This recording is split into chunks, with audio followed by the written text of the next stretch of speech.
عائشہ صدیقہ رضی اللہ عنہا سے روایت ہے کہ حضرت صلی اللہ علیہ وآلہ وسلم نے فرمایا، وہ گھر جس میں قرآن کریم پڑھا جاتا ہے آسمان والوں کو ایسا دکھائی دیتا ہے جیسا کہ زمین والوں کو ستارے دکھائی دیتے ہیں۔ بہترین صبح وہ ہوتی ہے جس کی شروعات اللہ کے ذکر اور آقا دو جہاں کی بارگاہ میں درود و سلام پیش کرنے سے ہو۔ رسول صلی اللہ علیہ وآلہ وسلم نے ارشاد فرمایا، جو کوئی کسی کا قصور معاف نہیں کرتا تو اللہ تعالیٰ بھی اس کا قصور معاف نہیں کرے گا۔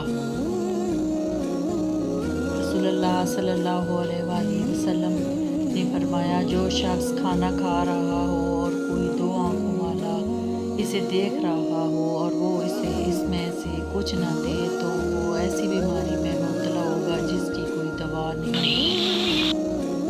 رسول اللہ صلی اللہ علیہ وآلہ وسلم نے ارشاد فرمایا کہ دوزخ کی آگ حرام ہے ہر ایسے شخص پر جو مزاج کا تیز نہ ہو، نرم ہو، لوگوں سے قریب ہونے والا ہو، نرم ہو۔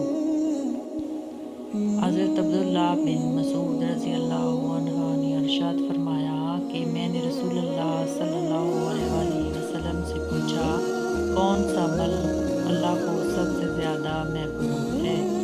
ارشاد فرمایا، وقت پر نماز پڑھنا۔ 3 آدمی جن کی آنکھیں جہنم کو نہ دیکھیں گی۔ رسول اللہ صلی اللہ علیہ وآلہ وسلم نے فرمایا، 3 شخص ایسے ہوں گے کہ ان کی آنکھیں جہنم کو نہ دیکھیں گی۔